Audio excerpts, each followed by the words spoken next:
तो दोस्तों स्वागत है आप सभी का और एक नए प्रोजेक्ट वीडियो में। आज के वीडियो में हम बनाने वाले हैं नेटफ्लिक्स का क्लोन, मतलब नेटफ्लिक्स का पूरा क्लोन नहीं, नेटफ्लिक्स के जो होम पेज है उसका एक छोटा सा क्लोन।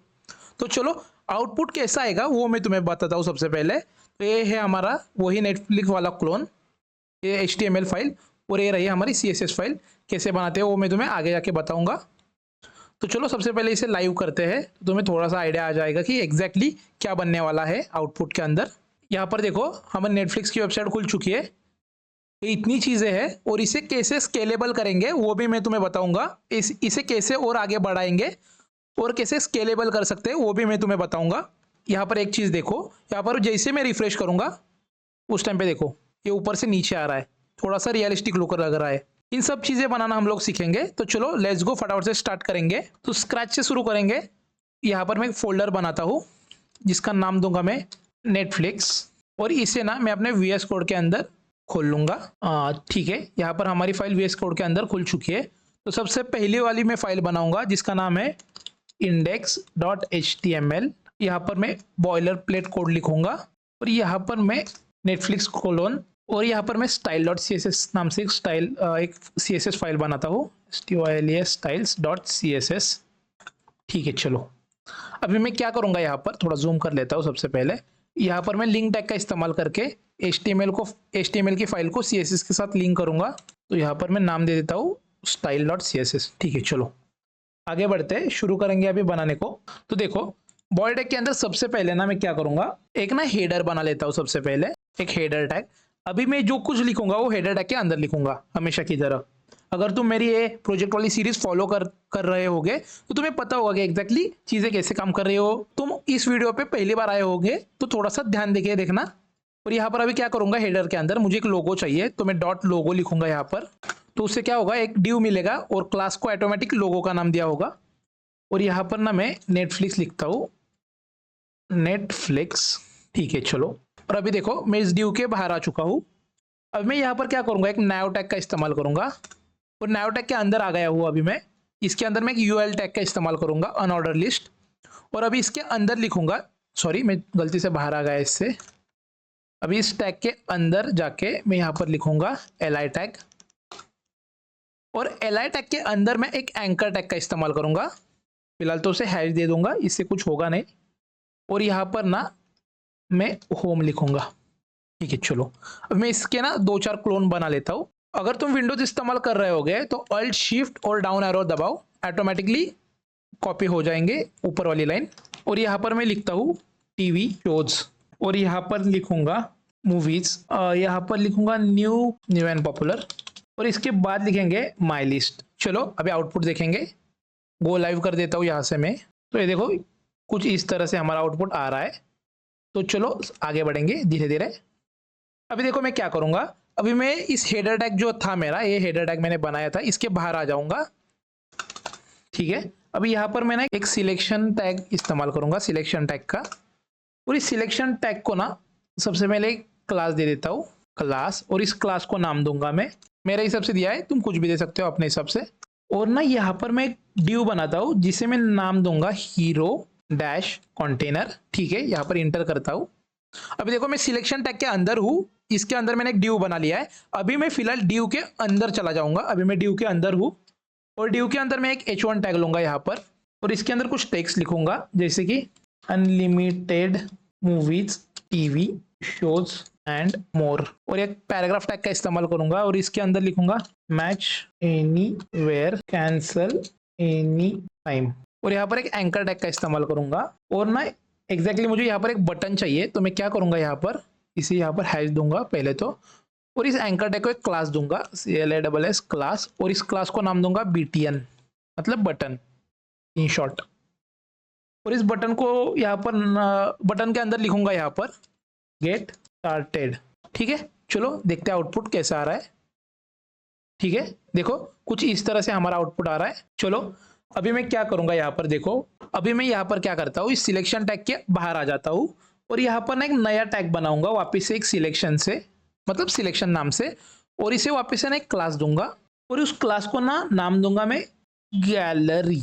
अभी जो भी चीजें हम लिखेंगे इस गैलरी के अंदर वो तुम्हें देखो ट्रेंडिंग मूवीज ऐसा कुछ एक कॉलम दिख रहा था जब मैंने तुम्हें शो किया था वेबसाइट जो हमने बनाई थी वो, उसमें देखो ट्रेंडिंग मूवीज और उसके नीचे कुछ मूवीज आ रही थी, वो सब चीजें हम इसके अंदर लिखेंगे।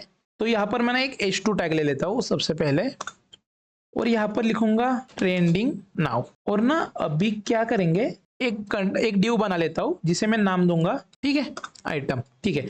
इस ड्यू के अंदर मैं एक इमेज टैग का इस्तेमाल करूंगा और यहाँ पर ना अल्ट नाम यहाँ पर है अल्टरनेटिव में मैं यहाँ पर दूंगा मूवी, हाँ सिर्फ मूवी देता हूँ, चलो मूवी आई, ठीक है। चलो अभी यहाँ पर ना मुझे इमेजेस लगानी है सबसे पहले, तो वो मैं सबसे लास्ट में तुम्हें लगा के दिखाऊंगा। देखो यहाँ पर कुछ इस तरह से दिख रहा है ट्रेंडिंग नाउ और कुछ इस तरह से दिख रहा है, ठीक है, डन। अभी मैं सिलेक्शन टैग से बाहर आ चुका हूँ और यहाँ पर मैं फुटर लिखूंगा, अभी फुटर बनाएंगे। अभी तुम पहले से मुझे फॉलो करते होगे तो तुम्हें पता होगा कि फुटर में जो कॉपीराइट वाला जो सिंबल आता है उसे कैसे बनाते हैं। सबसे पहले पैराग्राफ टैग ले लेता हूँ और इसके अंदर मैं लिखूंगा एंड, जो सिंबल में है उसे लिखना है एंड, और इसके बाद लिखना है कॉपी, ठीक है। अभी इसके वजह से क्या होगा, यहाँ पर देखो नीचे ये कॉपीराइट वाला, रुको जूम करके दिखाता हूँ, ये कॉपीराइट वाला आइकन आ रहा है ना, वो इसकी वजह से आ रहा है, देखो इसकी वजह से आ रहा है वो। तो अभी क्या होगा, यहाँ पर मैं लिखूंगा 2025 Netflix loan dot all rights reserved, ठीक है। चलो देखो @2025 Netflix clone all rights reserve ऐसा कुछ बन चुका है। तो चलो अभी हम देखेंगे CSS कैसे अप्लाई होगी इसके ऊपर, सबसे इंटरेस्टिंग टॉपिक है। तो चलो चलते हैं। अभी क्या होगा, यहाँ पर हमारा HTML फाइल है और यहाँ पर मैं तुम्हें CSS दिखाऊंगा। तो सबसे पहले क्या करेंगे, यहाँ पर देखो CSS के अंदर मैं एक ना यूनिवर्सल टैग लूंगा जिसको हम डिनोट करते हैं स्टार से। इसके मदद से तुम हर जगह पर मतलब पूरे के पूरे विंडोज पर डिफॉल्ट कुछ CSS अप्लाई कर सकते हो। तो यहाँ पर मैं बॉक्स साइजिंग दूंगा इसकी, जिसको मैं दूंगा बॉर्डर बॉक्स, ठीक है। चलो आगे बढ़ेंगे। अभी देखो बॉडी टैग का इस्तेमाल करेंगे, सबसे पहले इसे स्टाइलिंग देंगे।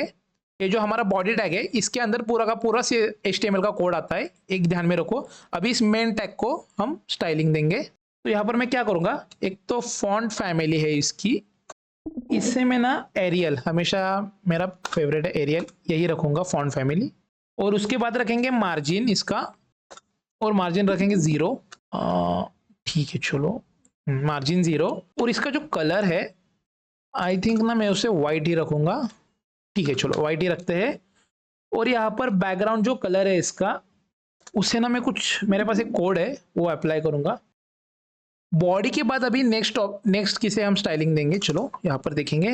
बॉडी के बाद आएगा हमारा हेडर, जो हमारे बॉडी के जस्ट बाद में है। तो यहाँ पर मैं हेडर लिखता हूँ, हेडर, चलो स्पेलिंग थोड़ा बराबर लिखना, क्योंकि स्पेलिंग गलत हो गई तो तुम्हें बग भी नहीं मिलता और पता भी नहीं चलता कि एग्जैक्टली क्यों CSS अप्लाई नहीं हो रही। तुम सब अच्छे से लिखते हो CSS अंदर वाली, पर जो बाहर वाली जो हेडिंग और जो टैग्स है वो लिखने में स्पेलिंग मिस्टेक हो जाती है, तो वो थोड़ा सा संभाल के। तो यहाँ पर हेडर के अंदर में उसका जो डिस्प्ले है उसको मैं कर दूंगा फ्लेक्स, और यहाँ पर इसका जस्टिफाई कॉन्टेंट है उसे मैं सेंटर कर दूंगा, या फिर इसका जो जस्टिफाई कंटेंट है उसे मैं ना सेंटर रखने से अच्छा ना स्पेस बिटवीन रखता हूँ, स्पेस बिटवीन। और उसके बाद अलाइन आइटम जो है उसे मैं सेंटर में रखूंगा, क्योंकि हॉरिजॉन्टली सेंटर में हमारा कंटेंट ला के रखेगी। उसकी जो पैडिंग है, इसकी जो पैडिंग को मैं रखूंगा 20 पिक्सल, मेरे हिसाब से अच्छी बेहतरीन होगी। और इसका जो बैकग्राउंड कलर है इसे लिखेंगे RGBA फॉर्मेट में, RGBA, ठीक है। ये जो पहला है इसे 0 रखेंगे, ये जो दूसरा है इसे भी हम 0 ही रखेंगे। इसे हटाते हैं सबसे पहले 0। और ये जो ब्लू कलर है RGBA मतलब रेड, RGBA का मतलब है रेड, ब्लू, ग्रीन, और जो लास्ट में A है इसका मतलब है अल्फा। अल्फा मतलब क्या होता है, थोड़ा सा ब्लरीनेस कितना चाहिए वो बताते हैं हम लोग। तो यहाँ पर देखो कुछ इस तरह से हमारा जो है वो दिख रहा है अभी। तो चलो एक काम करते हैं, सबसे पहले ना मैं हेडर को कमेंट आउट कर देता हूँ। जो हेडर की जो स्टाइलिंग है वो तुम्हें नहीं दिखेगी। सबसे पहले बॉडी की स्टाइलिंग, बॉडी को हमने जो स्टाइलिंग दी थी उसके मदद से क्या हो रहा है वो दिखाता हूँ। तो ये देखो बॉडी को हमने जो स्टाइलिंग दी थी उससे कुछ बैकग्राउंड कलर में सिर्फ नॉर्मली चेंज हुआ है, ज़्यादा कुछ हुआ नहीं, और फॉन्ट में चेंज हुआ है थोड़ा बहुत। और अभी मैं हेडर का यहाँ पर अनकमेंट कर देता हूँ। तो यहाँ पर देखो ये जो हमारा हेडर है ऊपर का, उसमें थोड़े से चेंजेस हुए हैं। वो भी मेन चेंजेस किसकी वजह से हुए? Justify content space between. Space between के मन से क्या हुआ है? इन दोनों के बीच में स्पेस हुआ है। और यहाँ पर हेडर के बाद मैं स्टाइल देना चाहता हूँ लोगो को, तो डॉट लोगो लिखता हूँ यहाँ पर। और यहाँ पर इसके फॉन्ट साइज को मैं रखूँगा 25 पिक्सल, ठीक है, मोर देन इनफ, ठीक है। 25। और फॉन्ट विड्थ को मैं रखूँगा, फॉन्ट विड्थ को मैं रखूँगा बोल्ड। ये देखो ये जो तुम्हारा टेक्स्ट है इसे थोड़ी सी अच्छी से अभी थोड़ा सा अच्छा सा थोड़ा बोल्ड दिख रहा है, थोड़ा सा रियलिस्टिक लुक आना चालू हो चुका है। अभी मैं क्या करूँगा, हेडर तो ऑलमोस्ट डन है। अभी मैं क्या करूँगा, यहाँ पर ध्यान से देखो, मैं इस नैव के अंदर मुझे यूएल को स्टाइल देना है, और यूएल के अंदर बाद में एलआई और बाद में एंकर टैग को भी स्टाइलिंग देनी है। तो अभी क्या करेंगे, यहाँ पर ध्यान से देखो, अभी मुझे क्या करना है, नैव के अंदर जाना है। तो कैसे जाएंगे, नैव यूएल, नैव के अंदर जो यूएल है उसे स्टाइल दो। क्या स्टाइल दो, उसकी जो लिस्ट की जो स्टाइल है उसे नन कर दो, और उसके बाद उसकी जो पैडिंग है उसे ना 0 कर दो। देखो यहाँ पर आगे डॉट आ रहे थे, वो डॉट अभी चले गए, उसकी जो स्टाइलिंग थी उसे मैंने हटा दिया है, और उसकी पैडिंग जो है उसे भी मैंने 0 कर दिया है।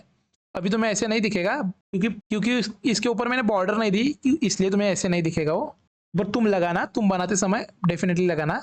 अभी देखो नैव के अंदर मैं एक यूएल लिखता हूँ और यूएल के अंदर एक एलआई लिखता हूँ। तो अभी मुझे ये जो मेरा एलआई टैग है इसे मुझे स्टाइलिंग देनी है। अभी देखो यहाँ पर मैं डायरेक्ट एलआई टैग को भी ले सकता हूँ, पर वैसे नहीं लिया जाता क्योंकि सीएसएस वैसे अप्लाई नहीं होती। सीएसएस को बताना पड़ता है कि नैव के अंदर एक यूएल टैग है, उसके अंदर एक एलआई टैग के अंदर है, वहां पर जाके तुम स्टाइलिंग दो। एलआई के जो डिस्प्ले है इससे ना मैं इनलाइन रखना चाहूँगा। और अभी क्या करेंगे, यहाँ पर देखो डिस्प्ले और मार्जिन मुझे चाहिए लेफ्ट से, मुझे लेफ्ट से मार्जिन चाहिए। इसके लिए कितनी रखेंगे, I think 20 pixel, okay 20 pixel okay, हाँ ठीक है। देखो लेफ्ट से मुझे 20 पिक्सल मिल रही है। हर एक यहाँ पर देखो, हर एक जो यहाँ पर अलग अलग बटन है, यहाँ पर अलग अलग हर एक बटन के बीच में मुझे पैडिंग मिल रही है 20 पिक्सल की। अभी ना मैं एंकर टैग को थोड़ा सा स्टाइलिंग दूंगा। चलो अब मैं क्या करूँगा, नैव के अंदर वापस से जाऊँगा, यहाँ पर यूएल टैग, उसके अंदर एलआई टैग, और उसके अंदर जो एंकर टैग है उससे मुझे स्टाइलिंग देना है। क्या स्टाइल देना है, उसका जो कलर है वो कलर तुम कर दो वाइट, ठीक है, कलर को वाइट कर दो। टेक्स्ट डेकोरेशन को नन कर दो। इससे क्या होगा, वो जो अंडरलाइन आ रही थी वो चली जाएगी। और यहाँ पर थोड़ा सा एनिमेशन लगाएंगे। ट्रांजिशन में इसको नाम दूंगा कलर, और यहाँ पर उसका टाइमिंग लिखूंगा 0.3 सेकेंड्स। अभी मुझे यहाँ पर ना ये जो दिख रहा है इनके ऊपर हवर प्रॉपर्टी लगानी है। जैसे कि मैं इनके ऊपर जब माउस लेके जाऊंगा तब उनका कलर ऑटोमेटिकली चेंज होना चाहिए। तो कैसे करेंगे, यहाँ पर नैव के अंदर जाएंगे, यूएल टैग के अंदर जाएंगे, और बाद में एलआई टैग के अंदर जाएंगे, और जो हमारा एंकर टैग है, और एंकर टैग के अंदर हमने वो जो नाम लिखा है, मतलब होम, टीवी, मूवी, ऐसे जो नाम लिखे हैं वो हमारे एंकर टैग के अंदर है। इसलिए एंकर टैग के ऊपर हम एलआई के अंदर एंकर टैग, और यहाँ पर हवर का इस्तेमाल करेंगे। और हवर के अंदर उसका जो कलर है, टेक्स्ट का कलर, वो टेक्स्ट का कलर मैं रखूंगा रेड। तो यहाँ पर देखो जैसे मैं इसकी व्हाट हैपनिंग विथ इट, हाँ ठीक है। चलो क्या हुआ था एग्जैक्टली, ये स्पेसेस थे ना, ये मैंने यहाँ पर कुछ गलत किया था, मतलब ज़्यादा स्पेसेस दिए थे ऐसे, इसलिए वो अप्लाई नहीं हो रहा था। यहाँ पर देखो, यहाँ पर मैंने कुछ ऐसे लिखा था इसलिए वो अप्लाई नहीं हो रहा था। तो एक चीज़ यहाँ पर ध्यान तुम भी रखो, ये जो एंकर टैग है यहाँ पर स्पेसेस नहीं लगते, फिर वो स्पेसेस का थोड़ा सा ध्यान रखो। अभी देखो यहाँ पर जैसे मैं माउस लेके जा रहा हूँ ऑटोमेटिकली कलर चेंज हो रहा है, देखा। अभी ना जो हमारा हीरो सेक्शन है इसे हम बनाएंगे हीरो, ठीक है। चलो अभी देखो हमारा ऑलमोस्ट हेडर सेक्शन कंप्लीट हो चुका है। अब ये सिलेक्शन के अंदर, ये सिलेक्शन सेक्शन है ये वाला, इसे बनाएंगे। अभी इसका नाम मैंने हीरो दिया था इसलिए मैंने यहाँ पर हीरो ले लिया है। तो चलो अभी इसे बनाएंगे सबसे पहले। तो उससे पहले ना इसको ना एक बैकग्राउंड देते हैं, और बैकग्राउंड के अंदर ना हमेशा हम एक चीज़ पास करते हैं, उसका नाम है यूआरएल। और इस यूआरएल के अंदर हमें जो बैकग्राउंड में इमेज रखनी है उसका एक रेफरेंस देते हैं, मतलब लिंक दे देते हैं। तो मैं यहाँ पर क्या करूँगा, हाँ ठीक है, ये इमेज चाहिए मुझे, तो यहाँ पर मैं इसे कॉपी इमेज लिंक करूँगा। कॉपी इमेज नहीं करनी, कॉपी इमेज लिंक पर ही क्लिक करना है। इससे क्या होगा, तुम्हें लिंक मिल जाएगी। तो यहाँ पर मैं यूआरएल के अंदर इन्वर्टेड कॉमा के अंदर सिंगल या डबल कोई भी लगा सकते हो, इसके अंदर ये इमेज की लिंक जो है इसे पेस्ट कर देना है। और इसके बाद मैं जो कुछ लिखता हूँ वो वैसे क्या वैसे ही लिखो, क्योंकि मैं बताता हूँ उससे क्या होगा। अभी देखो क्या हो रहा है, यहाँ पर आउटपुट देखते हैं, उसके बाद तुम्हें अच्छे से समझ में आ जाएगा। अभी देखो आउटपुट के अंदर इमेज सिर्फ इतनी ही दिख रही है। इसको प्रॉपरली सेटअप करने के लिए क्या करना पड़ता है, यहाँ पर नो रिपीट करके एक प्रॉपर्टी आती है, नो रिपीट, इसे लगाओ, क्योंकि एक इमेज मतलब बार बार रिपीट नहीं होगी। एक्चुअली में होता है वैसे, रिपीट होती है इमेज, इसलिए नो रिपीट को लगाना पड़ता है। और हमें जो इमेज चाहिए हमारी वो सेंटर में लोकेट होनी चाहिए, सेंटर। और उसके बाद सेंटर में पूरा कवर करनी चाहिए जगह, तो फिर सेंटर डैश यहाँ पर मैं कवर लगाता हूँ। ठीक है चलो, तो ठीक है, अभी देखो सेंटर में कवर हो चुकी है पूरी की पूरी, सिर्फ इसे थोड़ा सा बड़ा करना है। अभी क्या होगा, यहाँ पर मैं हाइट देता हूँ 500 पिक्सल, और डिस्प्ले जो है हमारा इसे मैं रखूँगा फ्लेक्स। और इसके बाद इसकी अलाइन आइटम जो है सेंटर करूँगा, और जस्टिफाई कंटेंट को भी मैं सेंटर ही करूँगा इस बार, और टेक्स्ट अलाइनमेंट को भी सेंटर करूँगा। हाँ ठीक है, अभी देखो इन सब चीज़ों से क्या हो रहा है, डिस्प्ले फ्लेक्स से फ्लेक्स प्रॉपर्टी एनेबल हो जाएगी, और इसके बाद align item centre, justify content centre से हॉरिजॉन्टल और वर्टिकल आइटम जो है वो सेंटर हो जाएगा, मतलब जो इमेज है वो सेंटर में आ जाएगी। और टेक्स्ट अलाइनमेंट जो हम उसके अंदर जो टेक्स्ट है यहाँ पर देखो H1P और एंकर टैग, ये जो है सब चीज़ें वो सेंटर में आ जाएगी। और यहाँ पर ना एक एनिमेशन प्रॉपर्टी लगाते हैं, एनिमेशन। ये एनिमेशन बाद में हम डिफाइन करेंगे अलग से जाकर, पर अभी तो फिलहाल के लिए मैं यहाँ पर ये लगा देता हूँ एनिमेशन फेड इन। इसका ड्यूरेशन, फेड इन इसका नाम है, उसके बाद लगता है इसका ड्यूरेशन। और किस टाइप से तुम्हें एनिमेशन चाहिए, हमें चाहिए इज इन आउट, मतलब जो ऊपर से नीचे आ रहा था ना उस टाइप का। देखो यहाँ पर ये जो ऊपर से नीचे आ रहा था वो अभी नहीं आएगा, क्योंकि अभी तक हमने एनिमेशन डिफाइन नहीं किया, इसीलिए। अभी मैं यहाँ पर क्या करूँगा, जो हमारा हीरो का कंटेनर सेक्शन है, ये जो हमारा जो टेक्स्ट का जो, ये देखो यहाँ पर मैं तुम्हें यहाँ पर थोड़ा सा दिखा देता हूँ। देखो यहाँ पर हीरो का जो कंटेनर सेक्शन है, अभी इसे स्टाइल देंगे, क्योंकि इसके अंदर जो H1 P1 और ये एंकर टैग है, ये सब बटन बिटन है, वो सब उसके अंदर है, तो इसीलिए इसे स्टाइल देंगे। स्पेलिंग थोड़ा सा ध्यान से लिखो, हमेशा की तरह बता रहा हूँ, इस बार भी बता रहा हूँ। और बैकग्राउंड जो है वो हमारा, उसे हम रखेंगे RGBA वैल्यू के अंदर, और सेम वैल्यू रखेंगे जो हमारी पहली थी। और उसके बाद उसकी जो पैडिंग है, पैडिंग को मैं कितना रखूँगा, आई गेस 20 पिक्सल ओके है। बॉर्डर रेडियस, मतलब साइड से जो कर्व होते हैं बॉर्डर के, उसको हम बॉर्डर रेडियस कहते हैं, उसे मैं रखूँगा 10 पिक्सल। ठीक है ठीक है। उसके बाद इसके ऊपर ना एनिमेशन लगाते हैं वापस से, एनिमेशन। और इस बार एनिमेशन ना स्लाइड इन रखेंगे 1 सेकेंड। और एक चीज़, तुम्हें एनिमेशन वाला पार्ट भी स्किप कर सकते हो, 1-2 बार वीडियो देखो तो तुम्हें, मतलब एक बार पूरी वीडियो एक बार देखोगे ना तो तुम्हें बाद में जाके एनिमेशन कैसे वर्क कर रहा है वो तुम्हें ऑटोमेटिकली पता चल जाएगा। अभी हीरो सेक्शन को देखेंगे। हीरो के अंदर जो हमारा H1 है डॉट हीरो, उसके अंदर जो H1 है हमारा, उसे स्टाइल देंगे। क्या स्टाइल देंगे, उसकी जो फॉन्ट की जो साइज है उसे मैं बढ़ा के आई गेस 50 पिक्सल देखते हैं। 50 पिक्सल ठीक है, हाँ 50 पिक्सल ठीक है, चलो 50 पिक्सल। हाँ, इसके बाद हम पैराग्राफ टैग को स्टाइल देंगे। हीरो के अंदर पैराग्राफ, उसके अंदर जाओ, फॉन्ट साइज 30 पिक्सल, ठीक है।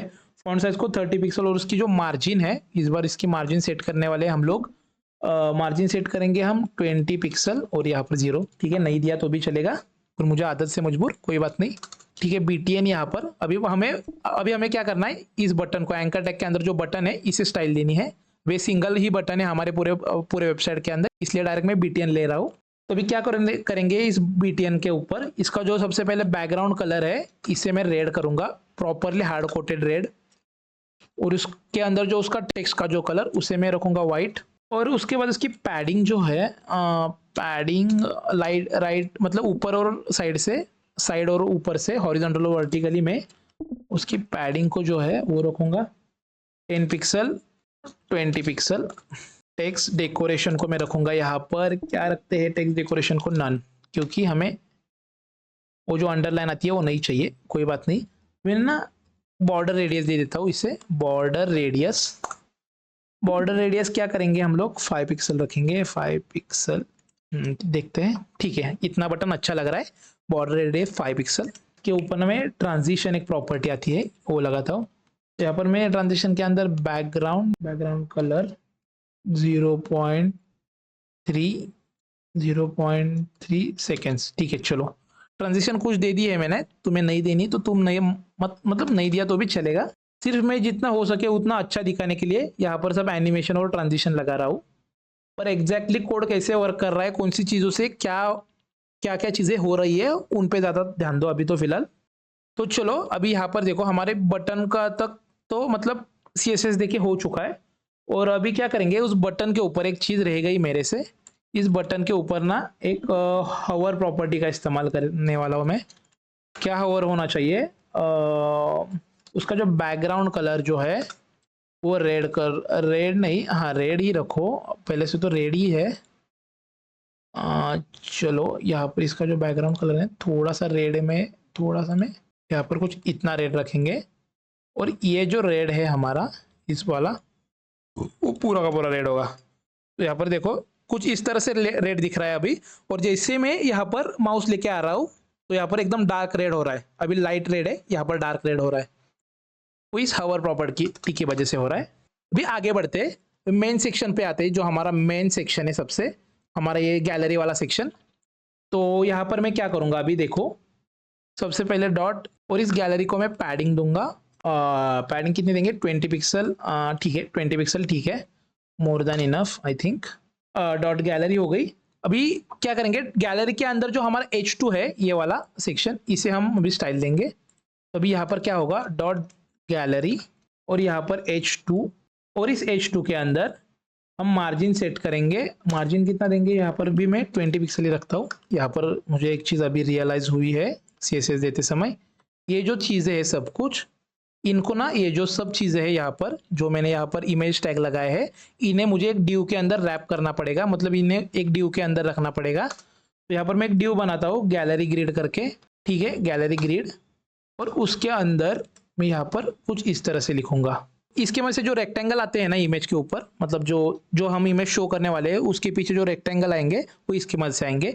तो यहाँ पर मैं क्या करूँगा, यहाँ पर मैं डॉट गैलरी ग्रिड, और उस गैलरी ग्रिड के अंदर मैं रखूँगा डिस्प्ले, और डिस्प्ले ग्रिड, और तुम्हें तो पता है ग्रिड टेम्पलेट कॉलम। इसकी मदद से क्या होगा, एक हम अलाइनमेंट सेट करते हैं सब चीज़ों की, मतलब जो हमारे कार्ड्स है उनकी। इसके अंदर क्या होगा, रिपीट, और रिपीट के अंदर क्या होगा, ऑटो के अंदर फिल, और इसके अंदर मीन मैक्स। यहाँ पर मीन मैक्स, मिनिमम मैक्सिमम कितना भी होने दो, 200 पिक्सल से ऊपर नहीं जाना चाहिए, या फिर 200 पिक्सल ही रहना चाहिए। और एक ही फ्रेम के अंदर एक फ्रेम, मतलब एक रेक्टेंगल के अंदर सिंगल फ्रेम, FR। चलो, और अभी देखो क्या हो रहा है, यहाँ पर कुछ इस तरह से हमारी जो चीज़ें है वो अलाइन हो चुकी है। अभी नहीं दिखेगी, मैं क्या करूँगा, यहाँ पर गैप यहाँ पर क्रिएट करूँगा, और उस गैप को मैं रखूँगा 20 पिक्सल। तो यहाँ पर देखो हर एक इमेज के बीच में हमें गैप मिल रहा है। अभी क्या करूँगा मैं, जो हमारे आइटम्स है तो इन्हें स्टाइल देंगे, और आइटम के अंदर ओवरफ्लो जो है उसे मैं हिडन रखूँगा, मतलब इमेज कितनी भी बड़ी या छोटी होने दो, वो उस रेक्टेंगल से बाहर नहीं आनी चाहिए। उसके बाद इसकी जो बॉर्डर है, बॉर्डर रेडियस, उसे हम रखेंगे 10 पिक्सल, डन, 10 पिक्सल। अभी उसे मैं थोड़ा सा ट्रांजिशन दूंगा, इससे थोड़ा सा अच्छा लगेगा। ट्रांजिशन ट्रांसफॉर्म 0.3 सेकेंड्स रखेंगे। उसके बाद इसकी जो ओपेसिटी जो है उसे मैं रखना चाहता हूँ 0.3 सेकेंड्स, ठीक है। अभी इसका ना इम्पैक्ट अभी नहीं होगा, क्योंकि अभी तक ये सब ट्रांजिशन प्रॉपर्टी है वो मैंने अभी तक डिफाइन नहीं की, वो आगे जाके मैं डिफाइन करूँगा। उस टाइम पे तुम्हें बराबर से क्या लिख रहा हूँ वो समझ में आ जाएगा।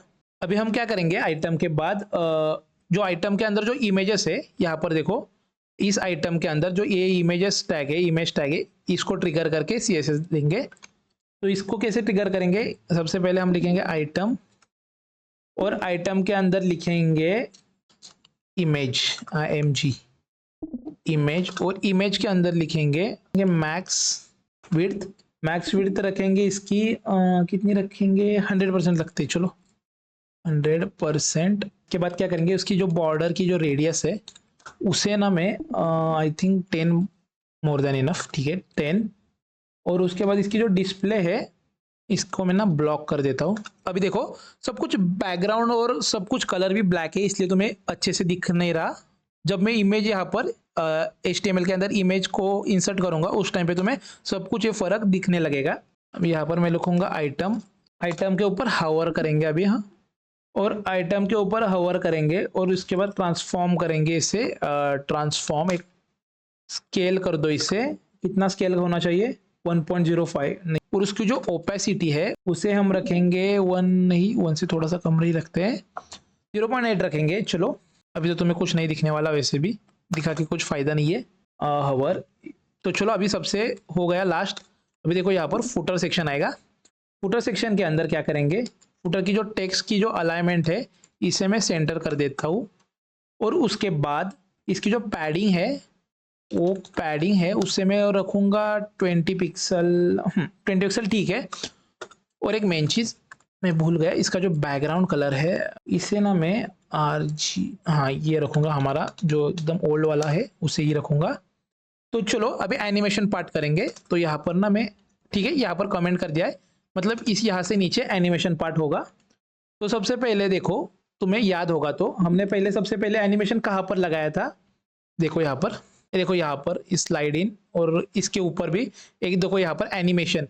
और एनिमेशन तुम्हें पता नहीं होगा, और पता होगा तो अच्छी बात है, तो नहीं होगा तो ठीक है। अभी देखो एनिमेशन हम इसे डिफाइन करने वाले हैं कि इससे क्या होने वाला है। तो यहाँ पर देखो ये जो पहला होता है एनिमेशन के अंदर जो पहली चीज़ देते हैं उसे, वो होती है हमारी एनिमेशन का नेम। चलो सबसे पहले अभी HTML का काम तो ऑलमोस्ट खत्म ही है। हाँ तो देखो यहाँ पर मैं तुम्हें अच्छे से बताता हूँ, ये जो एनिमेशन है यहाँ पर ये जो पहले हम पैरामीटर पास करते हैं वो होता है एनिमेशन का नेम। मतलब यहाँ पर कुछ भी लिख सकते हो, इसके मदद से हम की फ्रेम बनाने वाले हैं। उसके बाद ये जो 1 सेकेंड आता है वो ड्यूरेशन आता है, मतलब कितने ड्यूरेशन के अंदर तुम्हारा एनिमेशन परफॉर्म होना चाहिए, मतलब कंप्लीट भी होना चाहिए, ऐसा भी कह सकते हो तुम। और यहाँ पर इज इन, मतलब एनिमेशन का कौन सा टाइप है, इज इन, इज आउट, ऐसे बहुत सारे होते हैं, इनमें से तुम कुछ भी लगा सकते हो। तो चलो अभी एनिमेशन कैसे देते हो वो बताता हूँ।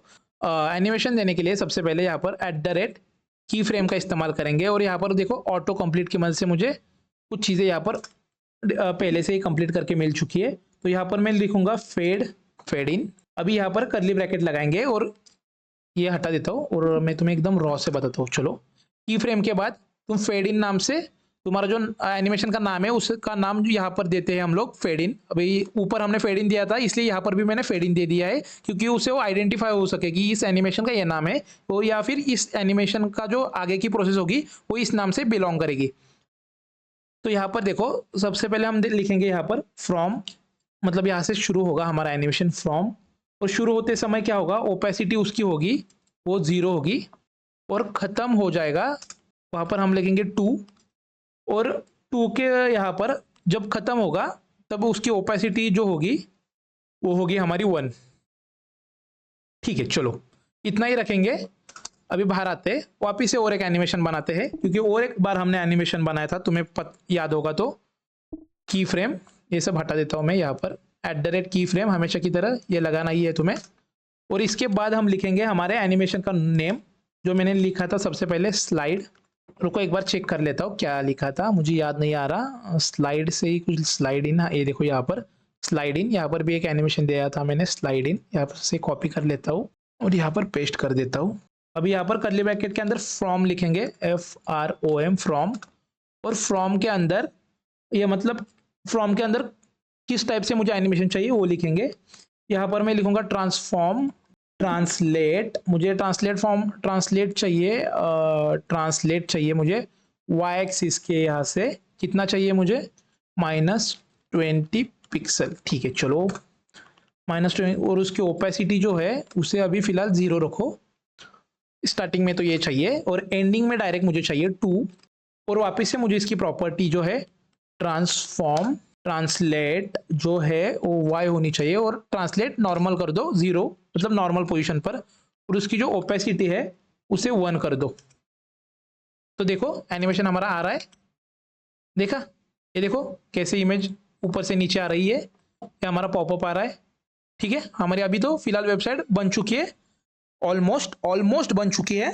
अभी सिर्फ एक पार्ट ही बचा है, वो हमारे HTML का पार्ट है। तो चलो अभी इसे करते हैं। अभी हमें क्या करना है, यहाँ पर देखो कुछ इमेज नहीं, ट्रेंडिंग में इमेज नहीं शो हो रही। तो क्यों नहीं शो हो रही, उसके पीछे का रीज़न है क्योंकि अभी तक यहाँ पर हमने इमेज के लिंक्स नहीं दिए। तो यहाँ पर मैं कुछ इमेजेस के लिंक लेके आता हूँ, जैसे कि एवेंजर्स। हाँ ये देखो ये वाली इमेज, इसे मैं ना कॉपी करूँगा। ये देखो यहाँ पर कॉपी इमेज लिंक करना है तुम्हें, या फिर कॉपी इमेज नहीं करना, और इसे डायरेक्टली आके तुम यहाँ पर SRC के अंदर यहाँ पर पेस्ट कर दो। कुछ तो गलत हुआ है हमारे इस कोड के अंदर दोस्तों। तो यहाँ पर क्या सीन हुआ था, यहाँ पर मेरा एक ग्रिड देने का एक स्पेलिंग गलत हुआ था एग्जैक्टली। मतलब ये जो मेरा आइटम है, ये आइटम का जो स्पेलिंग है यहाँ पर वो कुछ गलत हुआ था, मैंने आइटम्स कर दिया था, इसकी वजह से वो CSS अप्लाई नहीं हो रही थी। तो देखो गलतियाँ मेरे से भी होती है, ढूंढने के लिए मुझे बहुत टाइम लगा। तो ठीक है चलो यहाँ पर मैं बैकस्पेस वापस एक बार वापस से बैक कर देता हूँ। तो यहाँ पर मैंने बहुत सारी इमेजेस को गूगल से उठा के उनकी लिंक जो है वो यहाँ पर पेस्ट कर दी है। तो चलो एक बार वापस से एक बार लाइव करता हूँ यहाँ से। देखो हमारी वेबसाइट कुछ इस तरह से दिख रही है। ठीक है देखो अभी अच्छी दिखेगी। ठीक है, और एक चीज़ मैं तुम्हें बताना चाहता हूँ, अभी मैं ना तुम्हें इतना ही दिखेगा इस वेबसाइट के अंदर, और तुम और भी चीज़ें यहाँ पर स्केल करना चाहते हो तो तुम्हें सिर्फ इस सेक्शन टैग को कॉपी करके जितनी बार तुम्हें पेस्ट करना है उतनी बार तुम पेस्ट कर सकते हो। सिर्फ ना अंदर की चीज़ें बदलो। यहाँ पर देखो, यहाँ पर ट्रेंडिंग ना होता था ना, यहाँ पर मैं लिखूंगा बॉलीवुड मूवीज़, यहाँ पर मैं लिखूंगा तमिल मूवीज़, और ना और एक बार इसे और एक बार कॉपी करूँगा और यहाँ पर मैं लिखूंगा मराठी मूवीज़, और एक बार इसे कॉपी करूँगा और यहाँ पर लिखूंगा तेलुगु मूवीज़। ठीक है, तो चलो आउटपुट देखेंगे। देखो आउटपुट के अंदर मुझे बहुत सारी सेक्शन मिल रही है। यहाँ पर देखो तेलुगु मूवीज़, यहाँ पर मराठी मूवीज़, यहाँ पर तमिल मूवीज़, यहाँ पर बॉलीवुड मूवीज़, यहाँ पर ट्रेंडिंग मूवीज़, और इनके अंदर की जो इमेजेस है यहाँ पर तुम उनकी इमेजेस को डायरेक्टली यहाँ से चेंज कर सकते हो। यहाँ पर जो इमेज टैग है SRC के अंदर से वहाँ पर जाके तुम उस इमेजेस को चेंज कर सकते हो। तो आई होप आपको समझ में आ चुका होगा कि हमने ये नेटफ्लिक्स का जो होम पेज है उसे कैसे बनाया है। और इस वीडियो के डिस्क्रिप्शन के अंदर तुम्हें एक लिंक मिलेगी, वहाँ पर तुम्हें इस वीडियो का पूरा सोर्स कोड मिलने वाला है। तो आई होप आपको समझ में आ चुका होगा कि हमने नेटफ्लिक्स का क्लोन कैसे बनाया है। तो फिर चलो यार मैं मिलता हूँ आपको नेक्स्ट वीडियो में, तब तक के लिए बाय बाय।